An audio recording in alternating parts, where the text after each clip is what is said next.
Hi, it's me again with Corel Draw Tips and Tricks, and I've done several videos on Node, but maybe never this far.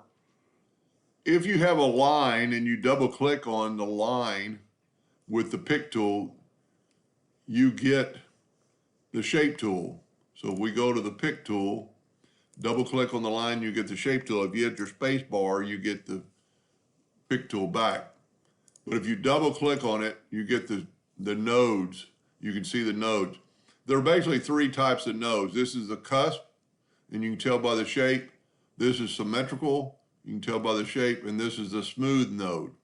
Now this looks like a cusp, but it's in a line segment, so it doesn't act like a cusp. When you select it, it fills in and makes it blue, but this acts differently because this is a line versus this is a curve. So a cusp node only moves one handle and will not move the other adjoining handles. So you can do anything you want to with it, but just that one node. A symmetrical node has the same two, and it works like the smooth node, but it's a little bit different. It will go symmetrically, and even when you spread it apart, it symmetrically spreads them apart. Where the smooth node does it, it acts like the symmetrical node, but when you stretch it, it only stretches one side, as you can see. So you can grab this side and stretch it, but if you move it like this, it acts like the symmetrical node. So you've got a starting point showing the arrow going that way and an ending point showing that way. Now, if you want to reverse the path, you can just click on it, right click, and reverse the subpath. Now this is the starting point, this is the ending point. Why would you want to change that? Well, if you were cutting out a bunch of lines, your laser is going to start here and cut here.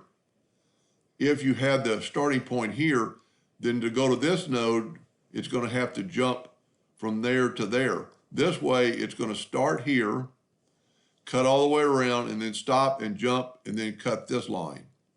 So that's why sometimes you want to reverse your path. And also the other reason you might want to reverse your path would be to, if you had a line, and let's just draw a straight line, a 2-point line, holding down the control button so it'll be perpendicular. But if we look at it with the shape tool, it's going this direction. If by chance you drew it the other direction, we're going to reverse the subpath. Now we're going to take one of our words from our drawing, and we're going to text a path. So we go to text a path. You can see it's putting it upside down. It's because the path is backwards. So let's back up here, get it back to where it was, grab the shape tool, just select that node, right click, reverse the subpath, and then when we grab the text, it'll be correct. Path to text, it puts it on the top.